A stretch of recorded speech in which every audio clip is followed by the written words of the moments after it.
morning and welcome to another Coffee and Conversation. Grab a beverage and your Bible, and I want to ask you a question.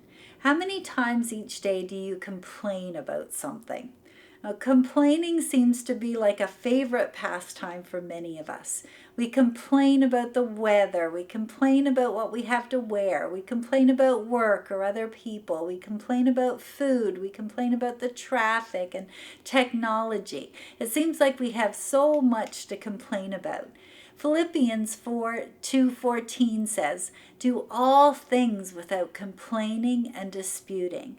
But the truth is that's difficult to do because it's incredibly easy for us to slip into the mode of finding the negative things in life and complaining about them rather than searching for the good things. It's kind of like this one lady who was known for being very, very negative. She complained about absolutely everything. This lady one time went to the grocery store and she was complaining because they only sold whole heads of lettuce. And she said, "I'm a single lady. I can't eat all of the lettuce. It just goes bad.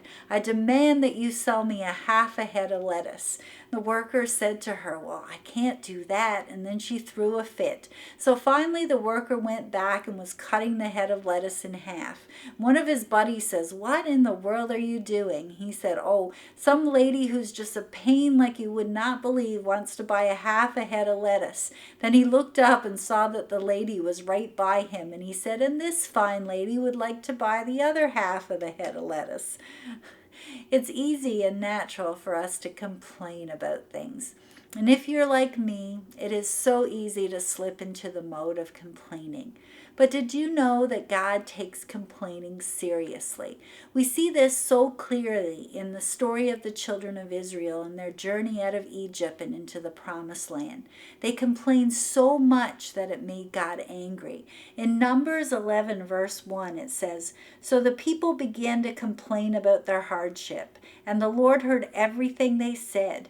Then the Lord's anger blazed against them, and he sent a fire to rage among them, and he destroyed some of the people in the outskirts of the camp." He was so angry that he sent fire to burn up the outskirts of the camp. And then in Numbers 14:27 to 30, it says, "How long must I put up with this wicked community and its complaints about me? Yes, I have heard the complaints the Israelites are making against me. Now tell them this, as surely as I live, declares the Lord, I will do to you the very thing I heard you say. You will all drop dead in this wilderness because you complained against me. Every one of you who is 20 years old and or older and was included in the registration will die. You will not enter and occupy the land I swore to give you. The only exceptions will be Caleb and Joshua." They were not able to go into the promised land because of their complaining. The thing they wanted the most they didn't get because they complained. Now, I'm not saying that God will do the same thing in my life or in yours, but I do know that complaining is destructive, and it's destructive for a number of reasons. One reason is because complaining is contagious.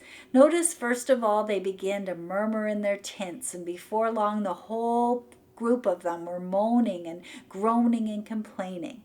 You hang around a negative person very long and you're going to begin to become negative because it rubs off. Have you ever talked to someone who had really bad breath? It's not nice, is it?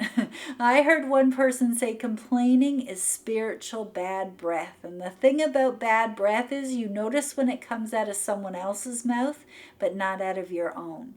Complaining is contagious, so be careful who you and what you're listening to, and be sure to check yourself for spiritual bad breath. Another reason complaining is dangerous is because complaining is often contentious. In Deuteronomy 1, we read that the murmuring and complaining led to division and dissension among the children of Israel. Complaining is also costly. Notice what it brought to the children of Israel. They became discouraged and defeated, and they missed out on the blessing of God. They didn't even get to go into the promised land. Let's not allow ourselves, our families, and our church to be discouraged or defeated or miss out on the blessing because of our inability to contain the desire to complain. Complaining is a serious spiritual problem that we must deal with. We'll never be perfect in this area, and we'll always have some complaints because we're imperfect beings living in an imperfect world. But we can keep from being enslaved to the negative complaining spirit. If you find yourself tempted to complain, ask yourself, why am I complaining? Remind yourself to keep our eyes off the circumstances and the people in our life and keep our eyes on the Lord. Look for ways to become part of the solution rather than the problem. I've noticed that those who complain the loudest are usually the ones who do the least. So be optimistic and engage yourself in the work of the Lord rather than in complaining. And also be grateful.